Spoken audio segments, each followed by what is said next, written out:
పుదీనా కొత్తిమీర టమాటా పచ్చడి రెడీ అయిపోయింది. ఇలా చేసుకున్న తర్వాత పోపు పెట్టుకున్నారనుకోండి చాలా టేస్టీగా ఉంటుంది. అలాగే రైస్లోకి ఇడ్లీ పూరి చపాతీల్లో కూడా చాలా బాగుంటుంది. టేస్ట్ అయితే అదిరిపోతుంది. చేయడం కూడా చాలా సింపుల్గా తయారు చేసుకోవచ్చు. ఇంకా ఇది తినడం వల్ల మనకి జీర్ణక్రియ పెరిగి ఆకలి బాగా పెరుగుతుంది. మరి చాలా టేస్టీగా ఉండే ఈ పచ్చడిని ఈరోజు మన వీడియోలో చాలా సింపుల్గా తయారు చేసుకునే విధానాన్ని ఈరోజు మనము ఇప్పుడు చూసేద్దాం. అలాగే దీనికి కావాల్సినవి కూడా చూసేద్దాము. అన్నీ మన ఇంట్లో ఉన్న వాటితోనే తయారు చేసుకోవచ్చు ఈజీగా. మరి ఇంకెందుకు ఆలస్యము, ఒకసారి ట్రై చేసి చూసేద్దామా. అలాగే ఇప్పుడు మన వీడియోలోకి వెళ్ళిపోదాము. ఈరోజు మన వీడియో వచ్చేసి పుదీనా కొత్తిమీర టమాటా పచ్చడి. దీనికి కావాల్సినవి చూసేద్దాం. 4 బాగా మగ్గిన టమాటాలు, కొద్దిగా పుదీనా, కొద్దిగా కొత్తిమీర, 2 రెబ్బల కరివేపాకు, 10 పచ్చిమిర్చి, నిమ్మకాయ సైజ్ అంత చింతపండుని వాటర్లో నానబెట్టుకోవాలి. అలాగే 2 టేబుల్ స్పూన్ పచ్చిశనగపప్పు, కొద్దిగా పల్లీలు, 1 స్పూన్ జీలకర్రని తీసుకోవాలి. అలాగే ఇక్కడ చూపిస్తున్న విధంగా అన్నీ రెడీ చేసుకున్న తర్వాత ముందుగా ఒక గిన్నె తీసుకుని స్టవ్ పై పెట్టి స్టవ్ ఆన్ చేసుకోవాలి. నూనె అనేది వీటెక్కిన తర్వాత పచ్చిశనగపప్పు, జీలకర్ర, పల్లీలను కూడా వేసుకోవాలి. అలాగే పచ్చిమిర్చిని కూడా వేసుకోవాలి. ఇక్కడ పచ్చిమిర్చి వచ్చేసి 2గా కట్ చేసుకుని ఇరుచుకుని కూడా వేసుకోవచ్చు. ఇలా వేయడం వల్ల మనకి వేపేటప్పుడు మన పైకి పేలకంట ఉంటాయి. అలాగే మనము పచ్చిమిర్చి పలంగా వేసామనుకోండి టప్పటప్పమని మన పైకి పేలతాయి. ఒక సీరికి కింద చీరుకుని కానీ లేదా ఇలాగా మధ్యలోకి పచ్చిమిర్చిని ఇరుసు కానీ వేపించుకోవాలి. చూడండి, మీకు ఒక్కొక్కటి పల్లీలు వేపుకున్నాక శనగపప్పు వేపుకోవడము, అలా ఒక్కొక్కటి కూడా విడివిడిగా కూడా వేపించుకోవచ్చు. లేదు అంటే అన్నీ కూడా వేసి ఒకటేసారి కూడా వేపించుకోవచ్చు. చూడండి, నేను అన్నీ ఇక్కడ వేసి వేపించుకున్న తర్వాత కరివేపాకును కూడా వేసి వేపించుకుంటున్నాను వీటితో పాటు.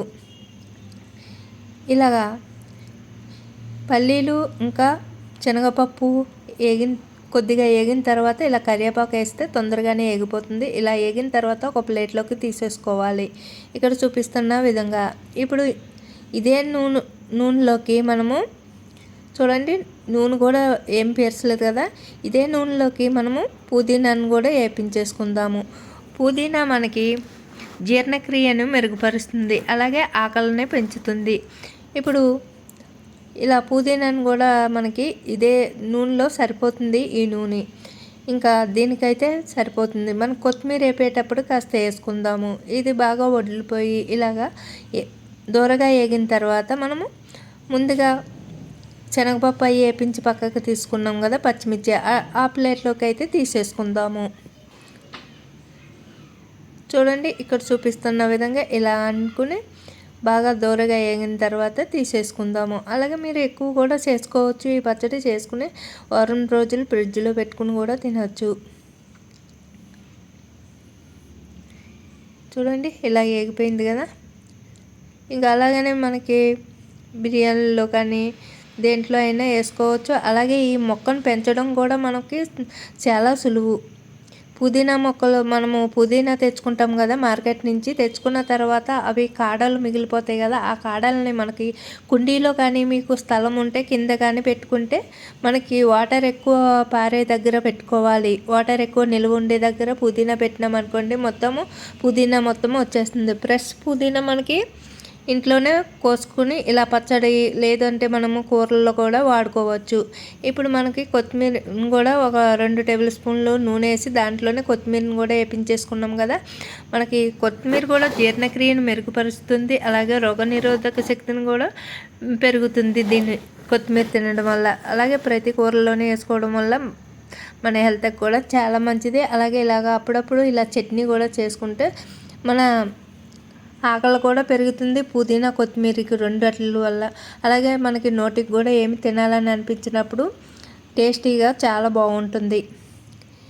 ఇప్పుడు మనకి అదే నూనె కొత్తిమీర వేపించి పక్కకు తీసుకున్న తర్వాత అదే నూనెలోనే టమాటాలను వేసి మగ్గించుకోవాలి. అలాగే చింతపండును కూడా వేసి మగ్గించుకోవాలి. చూడండి, ఇక్కడ చూపిస్తున్న విధంగా దీంట్లోని చింతపండు వాటర్ ఉంటుంది కదా, ఈ టమాటాలు కోస్త మగ్గిన తర్వాత ఆ వాటర్ని కూడా ఈ టమాటాలలో వేసేస్తే మనకి బాగా మగ్గుతుంది.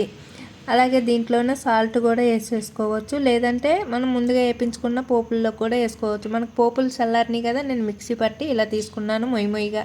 ఇప్పుడు మగ్గిన టమాటాలను దింపేసి చల్లారిన తర్వాత ఇలా పేస్ట్ లాగా మనకి పచ్చడిలాగా మిక్సీ పెట్టేసుకోవాలి. ఇప్పుడు పచ్చడి రెడీ అయింది కదా, ఇంక ఇక్కడ పోపు దినుసులకి నేను 2 ఎండుమిర్చి, 2 రెమ్మల కరివేపాకు, అలాగే ఒక స్పూన్ ఆవాలు, 1 స్పూన్ జీలకర్ర తీసుకున్నాను, 2 ఎండుమిర్చి, అలాగే ఒక గిన్నె తీసుకుని కాస్త పావు కప్పు నూనె వేసుకున్నాను. నూనె ఇలాగ పచ్చళ్ళు చేసుకున్న తర్వాత ఇలాగ పోపు పెట్టుకోవడం వల్ల పచ్చళ్ళకి టేస్ట్ అనేది పెరుగుతుంది.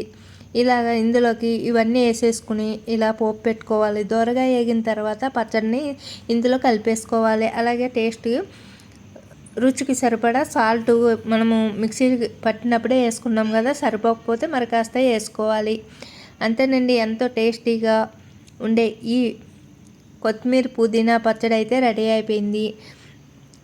చూసారా, ఇలా కలిపేసుకోవాలి. మనకి ఇలాగా ఏవైనా పచ్చళ్ళలో చేసుకున్నప్పుడు మనకి ఇలా పోపు పెట్టుకుంటే మరొకంత టేస్ట్ అనేది పచ్చడికి పెరుగుతుంది, రుచిగా నోటికి కమ్మగా ఉంటుంది. అంతేనండి, ఎంతో టేస్టీగా ఈజీగా 5 మినిట్స్లో రెడీ చేసుకునే కొత్తిమీర పుదీనా పచ్చడి అయితే రెడీ అయిపోయింది. రైస్లోకి, పూరి, చపాతి దేంట్లోకైనా కూడా ఈ పచ్చడి అయితే చాలా బాగుంటుంది. ఇడ్లీల్లో కూడా పిల్లలకి, పెద్దలకి అందరికీ బాగా నచ్చుతుంది. మరి వీడియో నచ్చితే లైక్ చేయండి, షేర్ చేయండి.